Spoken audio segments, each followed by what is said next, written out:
Sunnahfollowers, protectors of the Sunnah. Sunnahfollowers, protectors of the Sunnah.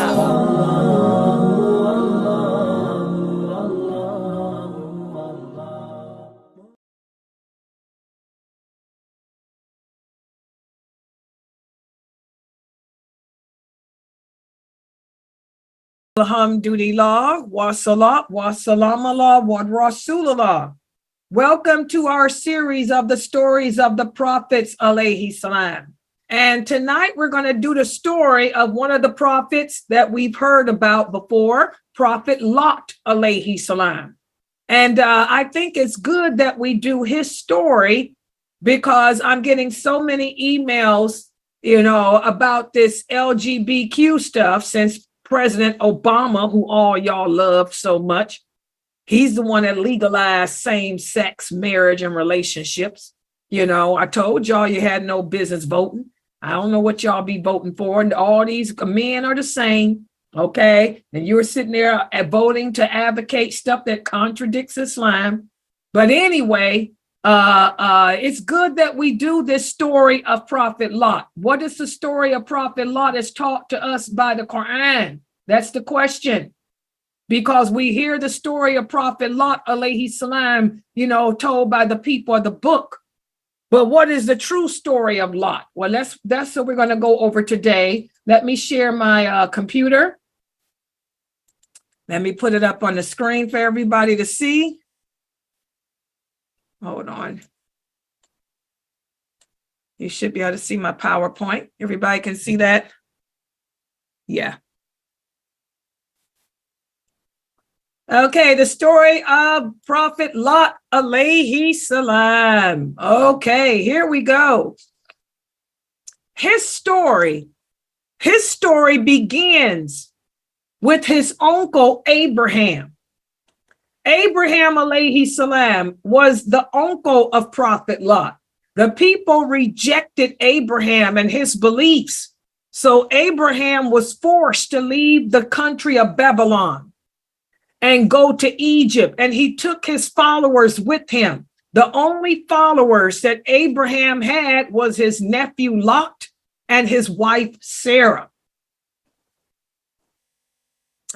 But they split up, because Allah chose to make Lot a prophet too. So this is another example how there were many times that there were more than one prophet. And each prophet was sent to a different nation, but they were there at the same time, just like with Moses and Shuaib. Moses was sent to the children of Israel. Shuaib was was sent to the people of Thamud. Okay. And Moses ended up marrying the daughter of Shuaib. Well, guess what? Lot was the nephew of Abraham. Abraham and his wife went to Egypt to continue their call. Allah sent Lot to the city of Sodom. And Sodom was a city on the western shore of the Dead Sea. And this is a picture. This picture I have is a picture of where Sodom was. This is the Dead Sea, the western shore where they think the city of Sodom was. And this city was filled with a lot of evil. The people who lived there used to rob and kill anyone that traveled through their city. Also, another common evil that they had amongst them was that the men would have sex with men instead of women. And this unnatural action later became known as sodomy after this city. And they practiced it openly and unashamedly, just like they do today. And it was at the height of these crimes and sins that Allah revealed to Prophet Lot that he should call the people to give up their indecent behavior. But the people were so deeply sunk in their immoral habits that they refused to listen to Lot.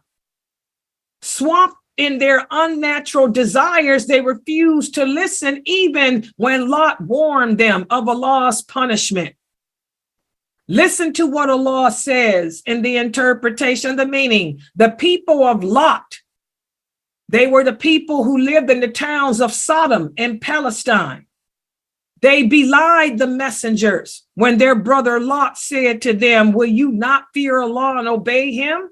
Verily, I am a trustworthy messenger sent to you. So fear Allah, keep your duty to him and obey me. No reward do I ask of you. My reward is only from Allah. Go you in unto the males of mankind and leave those whom Allah created to be your wives. You are a people who have transgressed the limits. So here we can see, guys, Prophet Lot tried to tell them, this is not right. It's not natural. You men are having relations with men instead of with the women. But the people didn't listen to him. Instead, they told him, you need to stop, Lot, or we will drive you out of here. Okay, so, here Allah tells us, that Prophet Lot tried to warn the people against these indecencies, but they refused to listen to him, just as they refused to listen to the other prophets. And Allah ended up destroying them, and like he had to destroy the people of Noah and the others. Now let's talk about Lot's wife. You guys know I'm always reminding you guys and really myself, because as a dawah, we are the inheritors of the prophets. The scholars are the inheritors of the prophets. That means that we inherit their problems and all of that.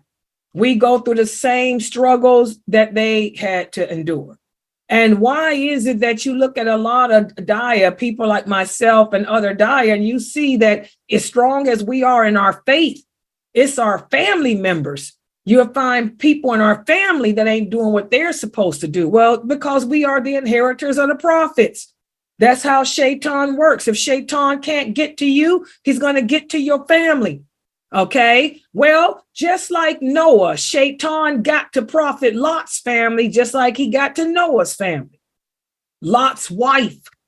And that's what we're going to talk about. Lot's wife. Lot's wife, she refused to accept her husband as a prophet and a messenger. In fact, she was involved in the actions of her people. Okay. As the years passed and Lot tried to call the people away from their illegal actions, his wife was a disbeliever. And she was a part of what the people engaged in. Listen to what Allah said in the interpretation of meaning. Allah sets forth an example for those who disbelieve, the wife of Noah and the wife of Lot. They were both under our righteous slaves, but they both betrayed their husbands by rejecting their belief. So Noah and Lot benefited them not against Allah. When Allah said, entered into the hellfire with those who enter. So Lot's wife was an unbeliever, just like Noah's was. And she ended up betraying him to the people. How did she betray him? Well, Allah tells us how. Allah sent the angels. He sent 3 angels to Prophet Lot, and it was Lot's wife. It was then that she openly betrayed him. Lot's wife, when she saw these beautiful men approaching her home, she ran and told the people. That's what happened. She ran and told the people. And why did Allah send those angels? Well, Lot prayed to Allah to give him victory. Lot prayed to Allah to destroy the corruption that his people were doing. So what Allah did was he sent angels to the town. And when they reached the walls of the town, the first person who saw those angels was Lot's daughter. She was sitting by the river, gathering water. And when she looked and saw them, she was so stunned by their beauty. Because remember, we talked about how the angels, none of us can see them in their original form. but they are able to take on the appearance of handsome men. So these three angels took on the appearance of three handsome men, and she was so stunned that she ran back and told her father. Okay, those three angels asked her, they said, "Oh, maiden, is there a place that we can rest?" And she knew the nature of her people. So she told them, "Stay here at the river." She said, "Don't enter the town." She said, "Stay here and let me go get my father." So she ran home and she said, "Oh, father, there are three handsome men at the town's gate, and I've never seen men more beautiful than them." She said, "You need to go see them before the people of the city see them." So Lot ran to welcome the guests. He asked where they came from and where they were going, but they didn't answer his questions. Instead, they asked if he could host them. So he started talking with them and impressed upon them the subject of his people's nature. He told the angels, you don't want to come into my town because the men here are sick. They see you, they're going to want you and all of that. Okay. So he tried to get the angels to understand that coming into the city to rest is not a good thing. At last, he requested that they wait till the nighttime to enter so no one would see them. And when darkness came, Lot escorted his guests to his home, and no one knew that he had those guests with him. But as soon as his wife saw those three men, she slipped out the house so that no one would see her. And she ran to the people with the news and told them, "There's three handsome men who've come to visit my husband." So when the men heard this, they rushed to her house, and Lot was surprised to see this mob of people. And he said, how could they have known? And when he realized that his wife wasn't at home, he knew that it was her that betrayed him. So imagine how hurt Prophet Lot was to discover that all this time his wife had played him. All this time his wife had betrayed him. So when Lot saw the mob coming towards his house, he shut the door, but the people began to bang on the door to try to break it in. He pleaded for them to leave. He urged them to go and seek their sexual fulfillment from their wives instead of coming there to try to harm the three handsome men. Blinded by their desires, the people broke down Lot's door. But Lot stood powerless against them. He was unable to prevent the people from abusing his guests. He continued to plead with them to leave. And that's when he wished that he had the power to push them away. When the angels saw how helpless Lot appeared, they said, "Do not be afraid, Lot, and do not be anxious, because guess what, Lot? We're not regular human beings." They said, "We are angels, and these people will not harm you." And when the mob heard this, they became afraid and they started to run away from his house. Because remember, these people, they knew of Allah. They knew of Allah. They knew of Allah. They were the descendants of Noah, but they chose to not accept the lordship of Allah. They chose to disobey Allah and indulge in filthy sins of sexual desire and bestiality. So when they heard that those were angels, they ran away. And the angels warned Lot. They said, "Leave your house before sunrise and take your family with you, because we have been sent by Allah to destroy these people."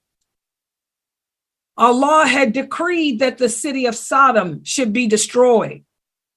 So Sodom listened, and he left with his children except his wife. His wife chose to stay behind because, remember, she was an unbeliever. She chose to stay with her people.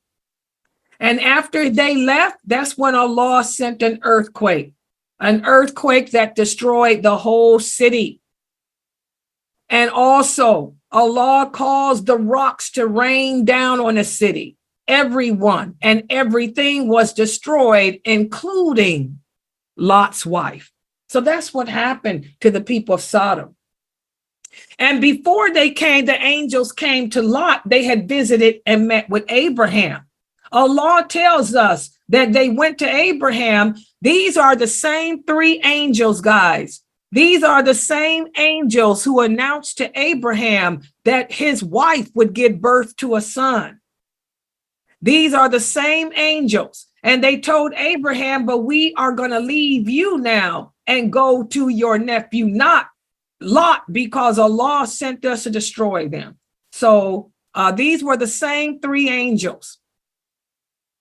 So those angels destroyed the people of Sodom, and the book was closed on the people of Lot. Their towns and their names have been erased from the face of the earth. Gone are they from memory. One book was closed of the books of corruption. So what happened to Lot after Sodom? Well, him and his family, except his wife, they went to Abraham, his uncle. He visited with him, and that's when Abraham told him, I knew what was going to happen. He told him that the angels had come and talked to him beforehand. And Lot continued to live with Abraham, and he continued to invite the people to Allah with his uncle. And that's basically the story of Prophet Lot. No more has been said about him. So that's what happened. Him and his family left and joined with his uncle. And him and his uncle together continued to call the people to Allah. But that just goes to show. And like I said, when we read these stories of the prophets, it gives inspiration to those of us who are dawah, because we can relate to it. There's always the family. We can call everybody to Islam but our own families. There's always some family member that's got to keep the drama going. There's always some family member that wants to be wayward. There's always some family members that want to deviate away from Sirat al-Mustaqim, and there's nothing we can do. You know, Allah is the one that guides. Allah is the one that makes Muslims. All we can do is continue to call and remind them of what they're doing is wrong. But Allah is the one that changes the heart of man and woman, not us. So we learn that as dawah, you know, and also as regular people, you learn too that the punishment of Allah is swift. You know, you may think that you on top of the world, indulging in your filthy desires, but Allah will eventually bring you down. Something for us to think about, especially during these last 10 days. All right, so I'm going to stop right